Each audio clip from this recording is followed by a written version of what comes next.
ทักทายสบายดีบัดทุกคนเนาะพี่น้องเนาะมื้อนี้ก็มาแกงหน่อคือเก่าเนาะพี่น้องเนาะมื้อนี้เนาะมาแกงหน่อไม้ซุ่มแซวกันคือเก่าเนาะหน่อไม้หน้าแรงมันก็แบบนี้แหละมันก็ยังออกแข็งกะลันแน่เด้เนาะแล้วพี่น้องเนาะมื้อนี้ก็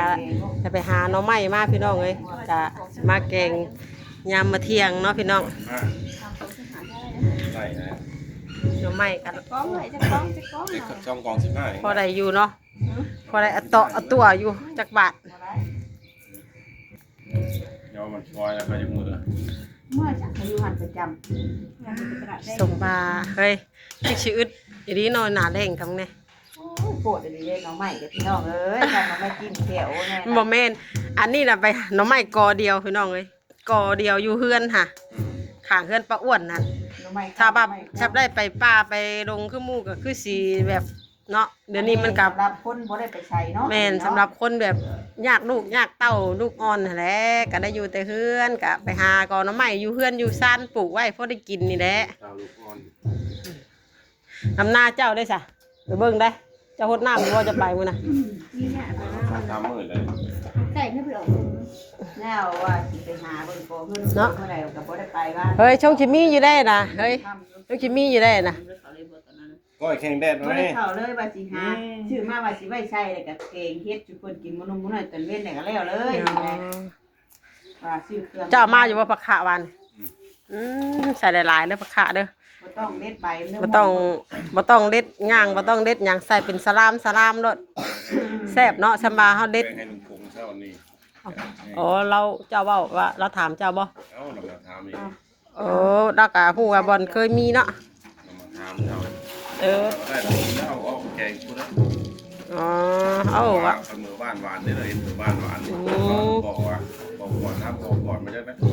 บอกก่อนบ้านหวานสิแล้ว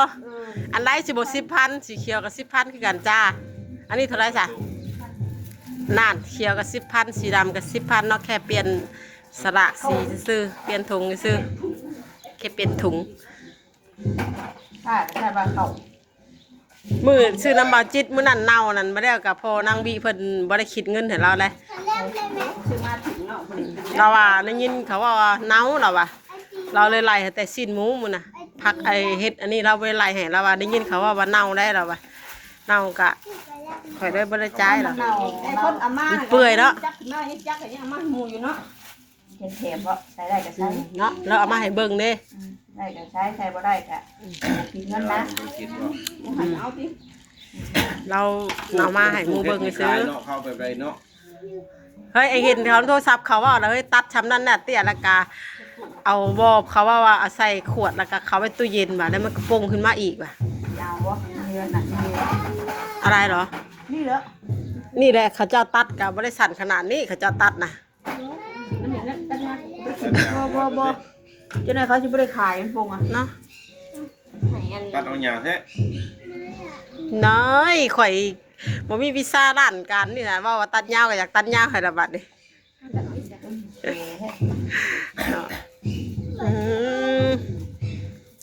ทำหุ้งยังไม่ได้เวลาคือปูเฮ็ดอันนี้พอได้ซุ่มกันลายเติบอยู่ดอกน้อยเนี่ยโอ้ตักบาทนึงเนาะผู้เพิ่นย่างกะซอยหากระชึกกระพึกอยู่หักใบ2 มื้อฮะกะใส่ตู้เย็นแม่น้ำก็มีมันหกเลยเราบ่ได้ทางเลยช่วงนั้นเราทางเลยมันลดขึ้นสำราบอยู่เลยมันนี่มันใบมันยาวเลยเฮ็ดอุชุโดยมันให้เพิ่นทางกินนี่แหละทางน้อยเดียวนึงมันสิเลยเที่ยงเนี่ยไปใส่หม้อก่อนไปจะไปเบิ่งวิธีแกงผู้น้องพี่น้องเนาะผู้เอาปองเบียร์ไว้คายไปเอาไปต้มก่อนเนาะต้มแล้วจังไปแกงเนาะให้มันจืดซะก่อนเอาแพงามออกมาอ้างกันอีกเลยมันอยู่น้ำอันนั้นไก่คือยังผืนหนึ่งจักสีอะไรบ่รู้อ่ะจองเลยกับเพื่อนเดือมูเอาคนไหนจะสิเอาเตี้ยงามบ่อะไรนะ ร้อยละร้อย อย่างก็เกรงใจสู้ให้กูคักกูแน่แท้เอาเกรงใจอันเลือกเลยค่ะเกรงใจโอ้ยให้คักแท้ดิ ร้อยเด้อ ได้ที่ไหนกูเอาอ่ะดิ ไปติดต่อไปจนใจ นี่ก็สิได้ที่นี่นะพันนะ เอ้ยบัดเพิ่นนั่นน่ะมาอีหยังก็บัดเพิ่นมาตำขี้ไล่กูจะเอาติขี้ไล่กูจะเอาอ่ะ ที่ไหนแกมันดอกกูจะเอาดอกบัวพ่อพื้นสร้างได้พื้นสร้างได้ฮะ อ่ะแม่ไปจะเอาพื้นสร้างนะพื้นสร้าง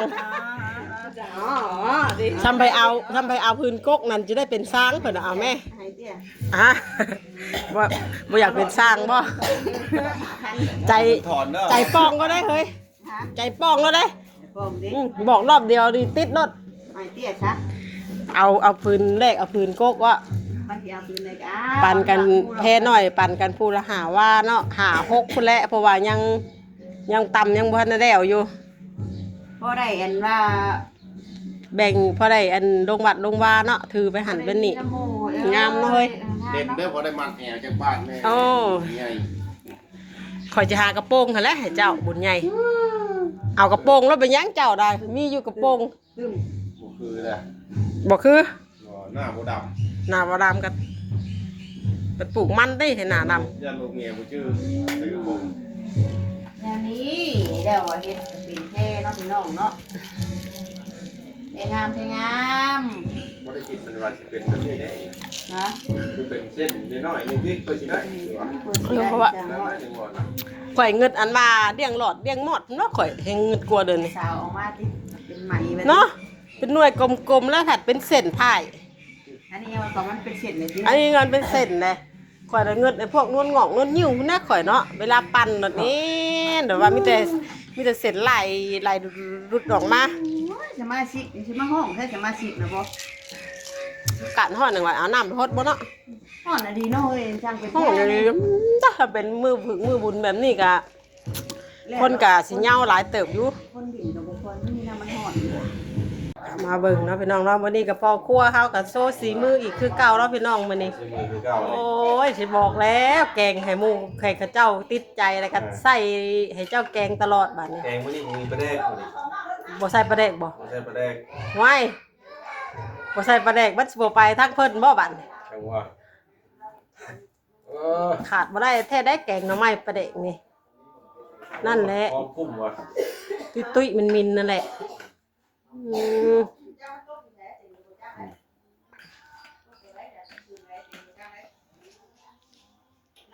สูตรเพิ่นนี่ใส่แบบนี้เลยติ แซ่บเก่า ใส่แบบปลาแดกอันบ่ได้นั่นเลย ขั้นตอนนี้เราบ่แซ่บ ติระวังก้างปักอันคอได้ แล้ว โอ้วิธีแกงเพิ่นนี่คือ เอาเครื่องปรุงเอาหยังลงในน้ำข้าวเบื่อเลย แม่น บาทเดียวเลย บาทเดียว โอ้ไปเอาไปบาทเด้ไปเบิ่งเนาะพี่น้องเนาะไปเบิ่ง ให้ยินน้ำให้ยินน้ำ ไม่ยินน้ำเนาะโอ้คิดว่าสูตรเจ้าสิแกงทั้งอันบ่ได้ยินน้ำเลยนะแล้วพี่น้องโอ้สูตรของทางพ่อครัวเฮาเนาะแกงหน่อไม้มันก็สิได้ผักคะมาเราไปได้แกงใส่ผักคะสะอมหอมๆแซ่บๆมันอ่อนๆเนาะผักคะกะผักคะอ่อนๆเนาะพี่น้องเนาะแกงแซ่บๆยามมื้อเที่ยงอากาศร้อนๆเนาะพี่น้องเนาะผักแกงมาต่ออืมโอ้น้ำข้าวเบื่อเข้มข้นเลยเนาะ มันมีคักได้แบบนี้ โอ้ในเรื่อง ต้องเป็นคน ต้องสูตรอูรุ่อ่ะ บ่แซ่บน้อยก็แซ่บหลาย เนี่ยอะไรมันจะแซ่บก็ใส่ลงไปติพี่น้องเครื่องแกงกันมีผักน้ำแหน่มีผักขะ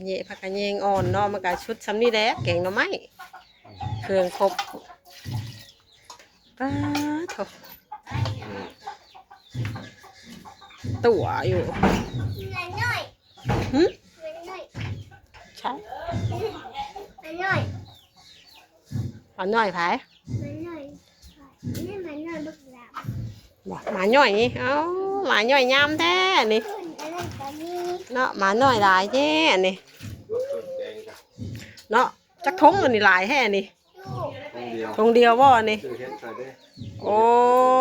อ๋อเฮ็ดเข็มนี่ต่างหากเนาะ มาหาแต่เที่ยว ต้องห่วงนะพอครัวเขาได้จัดการเฮ็ดหยังได้ ต้องแซ่บ ต้องแซ่บ ต้องแซ่บนะ แกงมันแซ่บเลย มื้อนี้ให้กลัวมื้อนั้น เนาะข่อยก็ว่าอยู่รู้สึกว่าแบบว่าหิวข้าวเลยเด้มันเลยเที่ยงแล้วจังบ่ เหนื่อยเลย มื้อนี้กินแซ่บกว่ามื้อนั้นแล้วมื้อนี้มันสิหิวข้าวแล้วมันเลยเที่ยงแล้วหมาน้อยเพิ่นได้อยู่พุ่นเนาะ มันไปวันได้น่ะ นะ เที่ยวไปเที่ยว ผู้ มา อยู่ในผู้ การว่ามัน อยู่ใน อากาศร้อนอยู่ไปอยู่พุ่น หมาน้อยขอดอนห้องจะแซวอยู่มันฮ้อนตะกี้หาเพื่อนทางให้ใหม่บ่ว่าฮ้อนจ้ะฮ้อนแห้งแล้วหมาน้อยห้อง โอ้ย พอดูอ่ะก่อนเนาะโอ้ต้องใจเย็นๆป้าก็เป็นอะไรพดบวอยู่นั่น แซ่บ หอมเลยเนาะยังบ่ทันได้ใส่อันมีแต่เครื่องแกงกับหอมกินอันนั้นน่ะหอมกินขาวเบือยานั่งนะพวกโอ้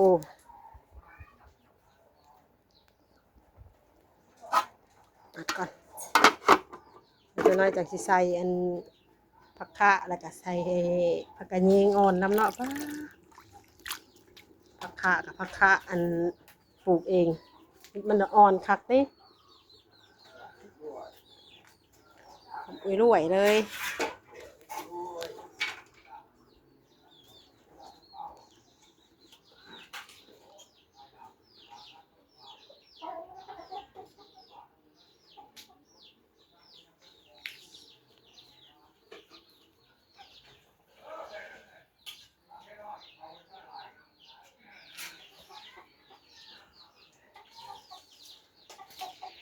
พดถึงเติบแล้ว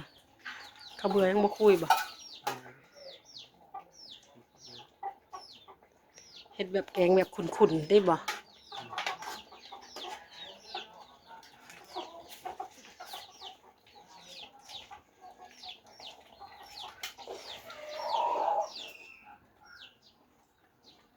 แซ่บด่วน แกงแบบล้วนๆใส่ผักกะเยงใส่ผักคะเพิ่นก็ใส่แบบกลางเลย ๆเลยพูด ระวังน้ำ อีแล้วว่าเอาน้ำแค่แบบว่าเอาน้ำแกมากกะเนาะขูดปากเลยนะ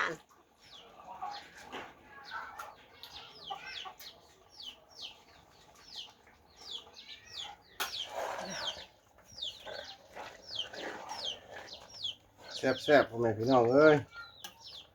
อันนี้ แกงมาใหม่มื้อนี้ น่ากินขนาดเลย ใครบ่ได้กินมื้อนี้เสียใจ โอ้ ขั้นแหนบ่ได้ซีนนี่นี่ กินหอมขนาด ซีน บ่ ไปก่อน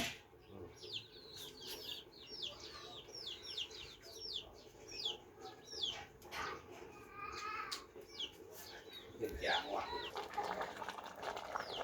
หัวเอียปวกเปียอยู่เนาะเนี่ยเพิ่มปลาร้าไปเลยอีก ใส่ตัวนี้ลงไปได้บ่เนี่ย ใส่ปลาร้าตัวนี้เลย ป โอ้ ลาตัวนี้เลยแต่ว่าที่เป็นได้ปลาตัวนี้ ใส่ แต่ปลายันคมจะ บุคมดอก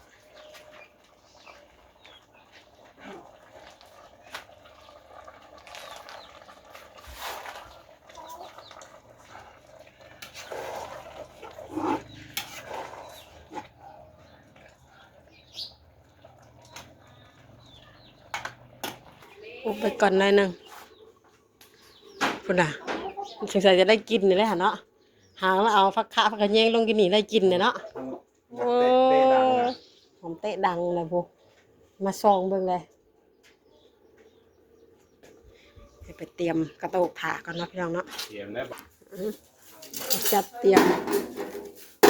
โตกถาโอ้ยกินได้หลายคน โอ้ แซ่บโบะเอาถ้วยโอ้ใช่ถ้วยแซ่บเจ้าเฮือนเจ้าไม่มีถ้วยแซ่บบ่ถ้วยหินนะแม่ถ้วยกระเบื้องนั่น ถ้ ถ้ากระเบื้องถ้วยห้อน กูมีเธอเบื้อง นั่นแหละถ้วยแซ่บฉันก็เอาถ้วยนี่ซะถ้วยเรือนี่อ่ะตัก รักที่บอก แบ่งอันตักแค่นี้อ่ะเดี๋ยวชิมาชงอันยา ขาดแล้วว่ะ ใส่แล้วจะได้แซ่บจะคนกินแล้วประจักษ์โทรให้นั่งวีมาเอากับบ่มาผัวโทรไปแล้วบ่รับสายเลยจักลงวัดบ่ลงไปซ่อมพรที่วัดบ่เอาโอ้ก็ถึกใจเอารู้ได้แบบหมักขนาดได้นั่นกะผักขาขนาดยามผลแล้วก็ยังไปใส่มะแกงด้วยวะ ใส่แล้วผมอ่ะ หูหมักอยู่